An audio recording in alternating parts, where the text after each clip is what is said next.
E sobre a inflação nos Estados Unidos, a gente conversa agora com Luiz Fernando Figueiredo, ex-diretor do Banco Central e CEO da Mauá Capital. Luiz Fernando Figueiredo, seja muito bem-vindo. É um prazer falar contigo aqui no Expresso. Eu gostaria que você trouxesse a situação dos Estados Unidos para a nossa realidade aqui também. De que forma que nós, brasileiros, que estamos acompanhando determinados índices aqui no Brasil, devemos olhar para aquele índice que foi divulgado nos Estados Unidos para compreender essa economia global e também um pouquinho do que está por vir nos próximos caminhos. Boa noite. Boa noite, prazer enorme estar com vocês. Bom, esse fenômeno é um fenômeno global, ou seja, não é uma questão só interna. Nós tivemos questões internas que levaram a nossa inflação a ser um pouco mais alta do que o resto do mundo. Para dar uma ideia, nos últimos 12 meses a inflação do Brasil foi de 10,1%, enquanto que nos Estados Unidos foi de 8,5%. Lembrando que para nós 10,1% contra para eles 8,5%, como eles têm quase nada de sistema de indexação, para eles pode ser muito mais duro do que para nós. A gente acaba acomodando melhor a chamada indexação. Então, nesse sentido, ajuda o Brasil. Nós temos uma diferença muito grande com relação a eles. Qual é a diferença? A diferença é que nós já estamos atacando o problema da inflação muito mais cedo, estamos muito mais avançados no processo que os economistas chamam de aperto monetário, né?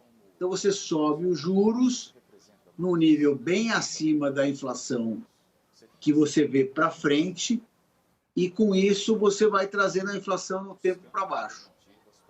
Os americanos, eles estão com uma inflação, para dar uma ideia, de 8,5%, nos últimos 12 meses, e para frente uma projeção entre 3,5% e 4%, mas o juro lá está ainda em torno de 2%.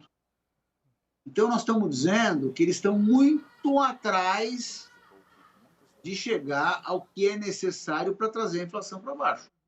O Brasil já começou a subir o juro desde muito tempo, há mais de um ano, né? Luiz Fernando, mais uma dúvida, até levando em conta o que a gente acabou de citar dos Estados Unidos, a questão de que no primeiro semestre os preços da gasolina dispararam por causa da guerra na Ucrânia. O planeta já está tentando sobreviver a uma pandemia, né? Se despedir de uma pandemia. Aí vem a pancada de uma guerra, que por enquanto não dá sinal de terminar. Aliás, o Zelensky tem deixado isso bem claro e agora colocando novos empecilhos.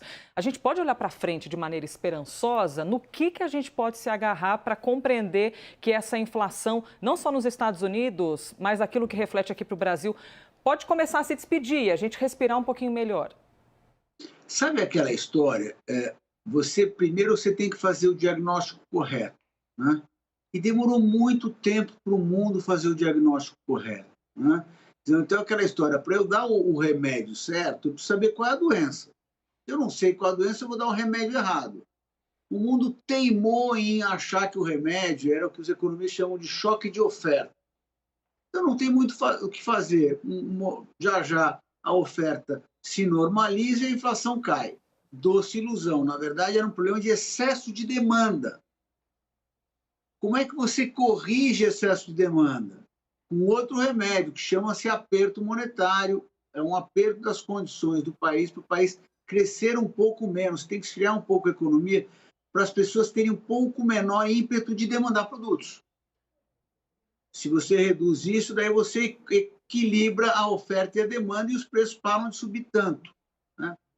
De novo, o que aconteceu no Brasil é que o Brasil teve esse fenômeno até mais agudo por questões locais, só que o Brasil foi firme, falou, o problema é demanda, vamos fazer o que tem que fazer há bastante tempo.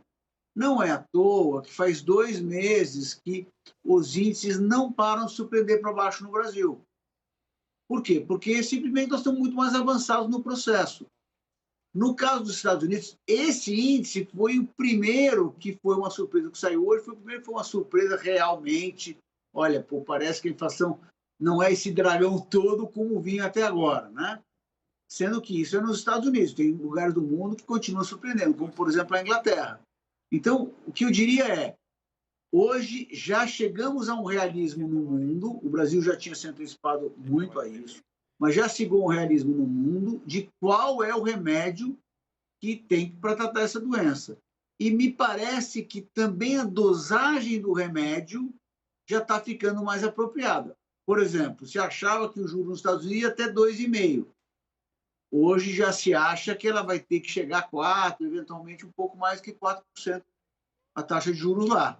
Então, de novo, nós estamos falando de uma dosagem muito maior, o que aumenta muito a chance de resolver o problema. Luiz Fernando Figueiredo, ex-diretor do Banco Central, CEO da Mauá Capital, obrigado por conversar conosco aqui no Expresso, viu? Ótima noite para você. Eu que agradeço, foi um prazer enorme.